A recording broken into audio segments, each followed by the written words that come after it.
Shalom semuanya, tiba saatnya kita akan kembali beribadah kepada Tuhan. Mari kita siapkan hati kita, marilah kita berdoa. Terima kasih Tuhan Yesus buat semua kasih karunia yang sudah Tuhan nyatakan dalam hidup kami Tuhan. Jika sebentar lagi kami akan beribadah kepadamu Tuhan, berkati ibadah kami dari awal pertengahan hingga pada akhirnya, dan berkati pujian yang akan kami naikkan Tuhan, biarlah itu semua dapat berbau harum di hadapanmu Tuhan. Doa kami hanya di dalam nama Tuhan Yesus Kristus, haleluya, amin.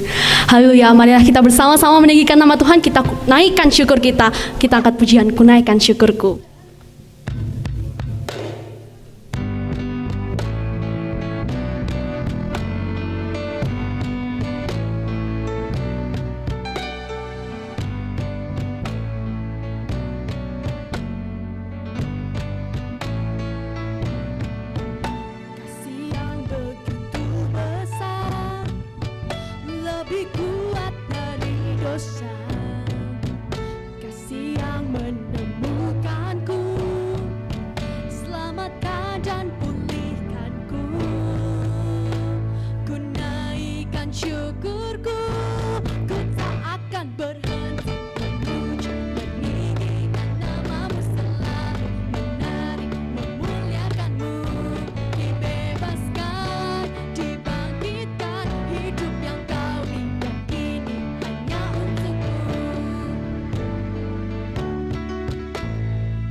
Tiba saatnya kita akan mendengarkan sebagian dari firman Tuhan.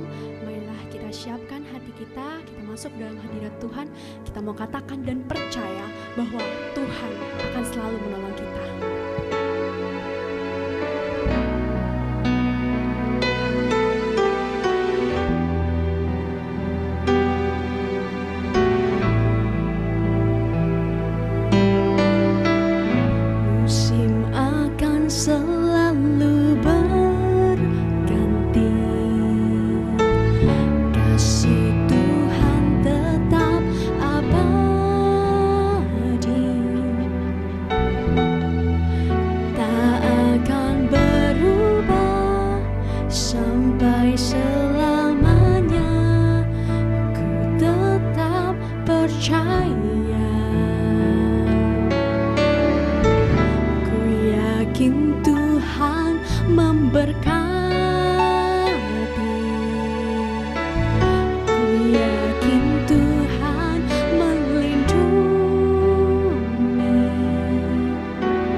Shalom genap, adik-adik semuanya.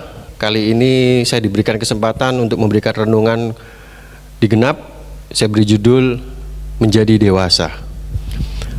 Cerita sedikit di depan, anak-anak remaja, teenager, pemuda yang bermain game online, PUBG misalnya, mereka pasti kenal dengan sebutan bocil. Kira-kira kalau dipanggil bocil, kalian risih nggak? Atau kalian merasa, duh, aku kok dipanggil anak-anak ya? Atau kalian berpikir, ih, aku loh sudah dewasa. Nah, firman Tuhan hari ini yang kakak mau sampaikan adalah berbicara tentang menjadi dewasa.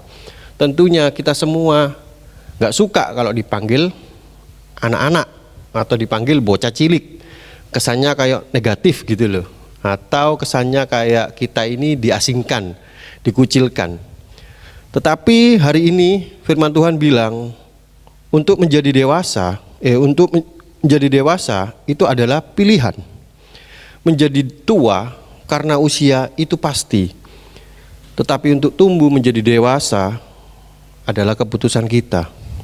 Tidak peduli orang tua, adik-adik, remaja, pemuda, atau emak-emak, mereka semua pasti mengalami yang namanya suatu situasi atau keadaan yang berubah.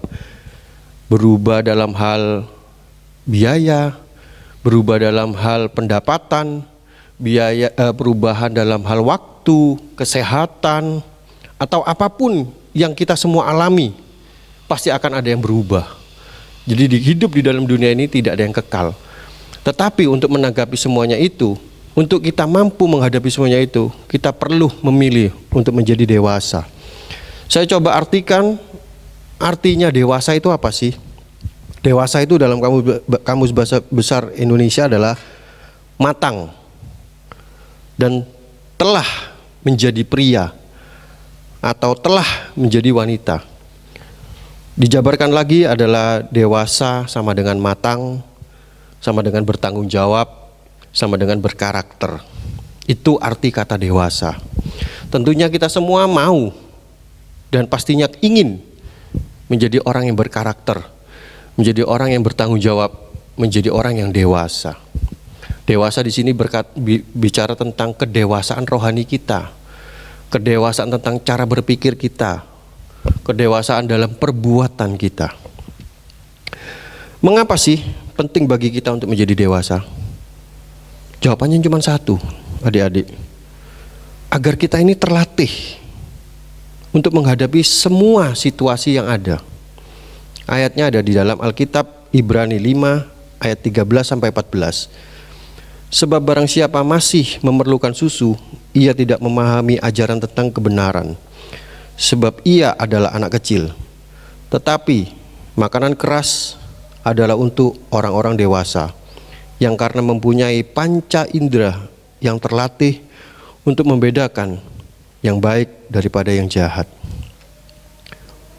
Karena mempunyai panca indera yang terlatih. Di sini dewasa itu pilihan. Pilihan untuk melatih, dilatih dan terlatih. Diambil dari kisah Daud. Kita melihat kembali Daud waktu masih kecil, dia dibuang, tidak dilihat, dikucilkan.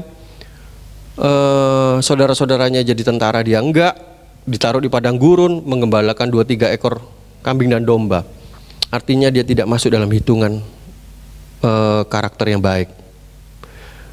Hidupnya Daud tiap hari berjumpa dengan yang namanya singa, beruang, ya toh. Dia dilatih, bukan tiba-tiba ujuk-ujuk Daud itu bisa mengalahkan Goliat, adik-adik. Tapi Daud dari kecil sudah melatih hidupnya, melatih dirinya, melatih skillnya. Contohnya, dia tidak mungkin satu kali melempar batu itu kena kepada Goliat. Tapi jauh sebelumnya, pastinya Daud itu sudah melatih kecakapannya dia, skillnya dia dalam melempar batu itu.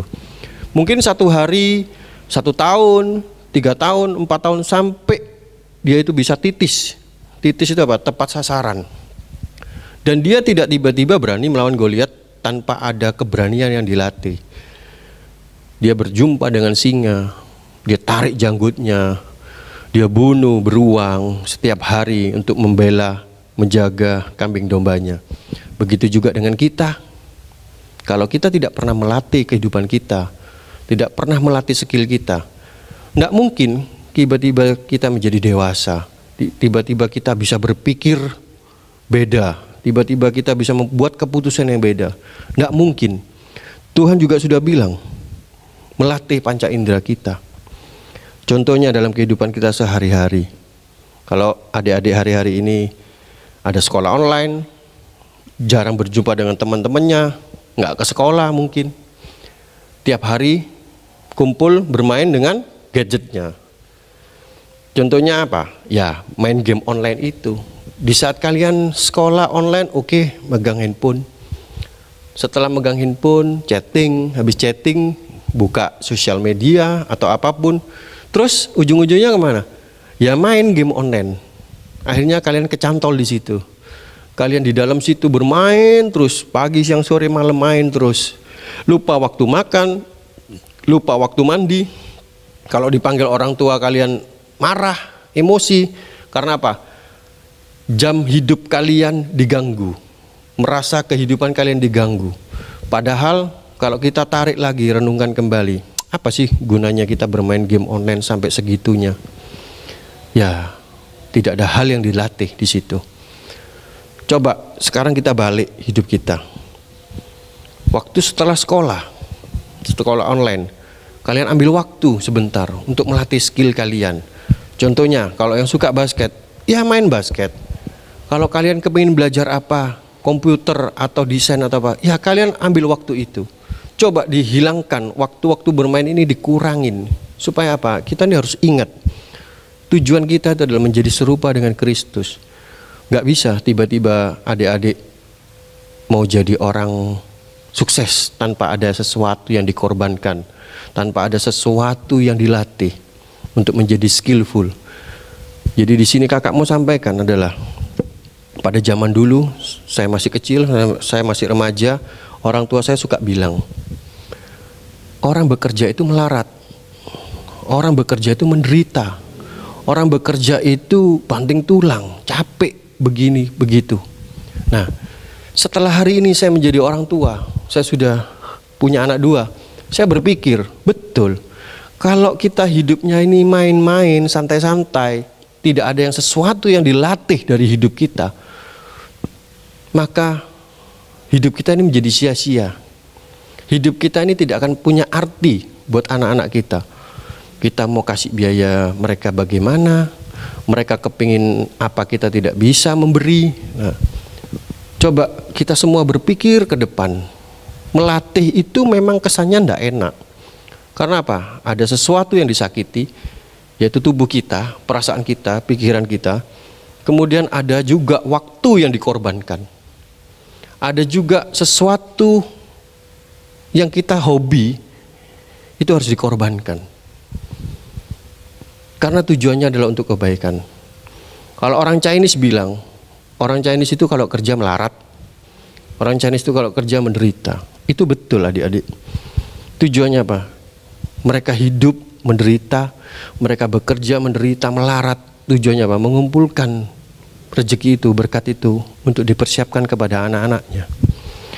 Bagaimana kalau kita hari-hari ini tidak mau menderita, tidak mau melarat, sedangkan Tuhan Yesus sendiri, Tuhan Yesus menderita, Tuhan Yesus melarat, taat sampai mati di atas kayu salib. Sebenarnya Tuhan Yesus bisa untuk menghilangkan itu semua, tapi Tuhan Yesus memilih untuk taat, menderita. Kalau Bapa kita di surga menderita dan taat sampai mati, kita pun anak-anaknya juga harus mengalami yang seperti itu. Karena ke depan hidup di dunia ini semakin jahat. Hanya orang dewasa dan orang-orang yang terlatih yang mampu menghadapi dan teguh berdiri di dalam kehidupan ini. Berikutnya adalah kita harus melatih diri kita bagaimana kita untuk mengalahkan roh-roh di dunia ini. Roh-roh di dunia apa sih? Roh-roh dunia itu bicara tentang amarah, bicara tentang kekhawatiran, berbicara tentang ketakutan, berbicara tentang hawa nafsu, berbicara tentang hal-hal yang negatif. Itu roh-roh dunia. Kita sebagai anak-anak terang, kita sebagai anak-anak Kristus harus mampu melatih, menghadapi, mengalahkan, menguasai diri untuk menghadapi roh-roh ini. Contoh, kalian sedang asik main gadget, tiba-tiba mama kalian manggil, Otong, ayo sini bantu mama untuk jahit. Untuk apa? Otomatis 90% dari kalian, waktu diganggu jam-jam mainnya, kalian pasti keluar nada yang tinggi, atau marah, atau mungkin geram. Nah, kalau itu dilatih terus, kehidupan yang seperti itu dilatih terus, maka kalian akan menjadi pribadi yang gampang marah, pribadi yang gampang emosi, pribadi yang gak bisa menerima, tidak bisa ringan tangan, gak bisa peduli. Nah, itu. Karena itu kita harus melatih dan dilatih. Kemudian kedewasaan merupakan akibat dari pertumbuhan rohani secara terus-menerus karena mempraktekkan firman Tuhan. Jadi kedewasaan itu, menjadi dewasa, tidak bisa 1 hari, 2 hari, 1 minggu tiba-tiba kita menjadi dewasa. Tetapi dilatih, jatuh bangun, salah benar, bangkit, bertobat, terus itu perputarannya begitu terus. Sampai hari ini pun saya sendiri pun juga begitu. Kita mau ketika kita jatuh, oh iya ya, pilihanku salah. Kita minta ampun, bangkit, memilih jalan yang benar, berintegritas lagi. Bukan main-main dengan pengampunan, bukan bermain-main dengan kasih karunia. Tetapi di saat kita jatuh, kita bangkit, minta ampun sama Tuhan. Supaya apa? Supaya Tuhan terus menyertai kita. Supaya perjuangan hidup kita ini akan menghasilkan suatu pertumbuhan, yaitu pertumbuhan yang dewasa. Bagaimana? Di dalam Yakobus 1 ayat 2. Saudara-saudaraku, anggaplah sebagai suatu kebahagiaan apabila kamu jatuh ke dalam berbagai-bagai pencobaan. Tidak, kita satupun tidak mungkin tidak masuk di dalam pencobaan. Kaya, miskin, tua, muda, cowok, cewek, semuanya pasti mengalami pencobaan. Tetapi bedanya di sini, di saat engkau sudah melatih, di saat engkau dekat dengan Tuhan, di saat engkau memilih menjadi dewasa, ujiannya di dalam pencobaan ini, adik-adik.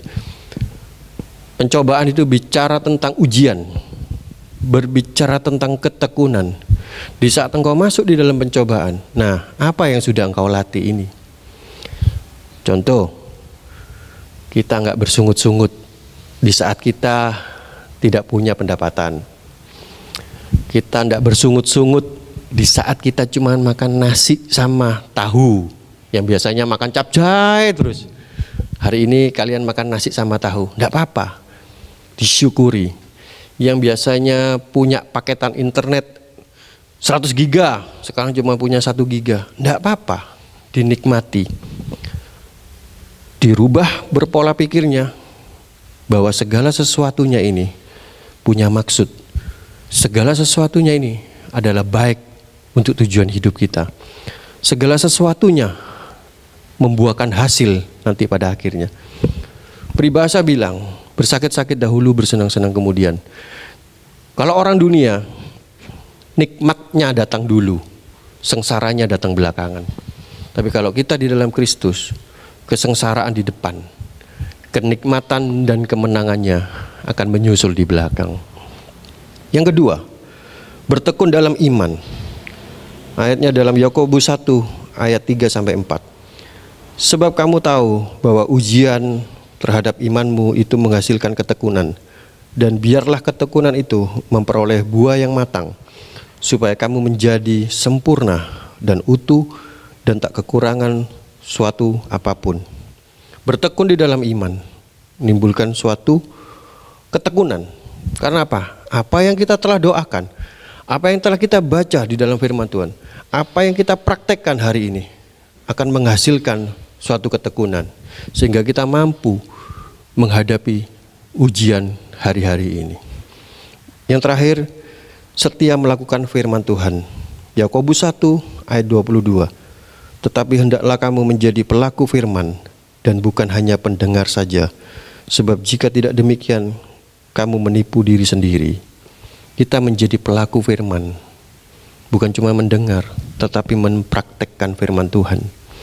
Kalau sudah Alkitab kita bilang jalankan, percaya, jangan takut, jangan khawatir, Tuhan membela kita. Kita tetap maju, kita tetap berjalan, kita tetap percaya di dalam iman, di dalam Yesus Kristus Tuhan kita. Demikian sharing firman Tuhan sore malam hari ini. Tuhan Yesus memberkati, mari kita tundukkan di hati kita. Terima kasih Tuhan Yesus buat sore hari ini Tuhan. Biarlah kami menjadi pribadi yang bertumbuh dewasa di dalam Engkau. Biarlah segala keputusan, pertumbuhan, masa depan kami, apapun yang kami hadapi hari-hari ini, semua dalam kendali tangan-Mu Tuhan. Kami mengucap syukur hanya di dalam nama Tuhan Yesus Kristus. Haleluya. Amin.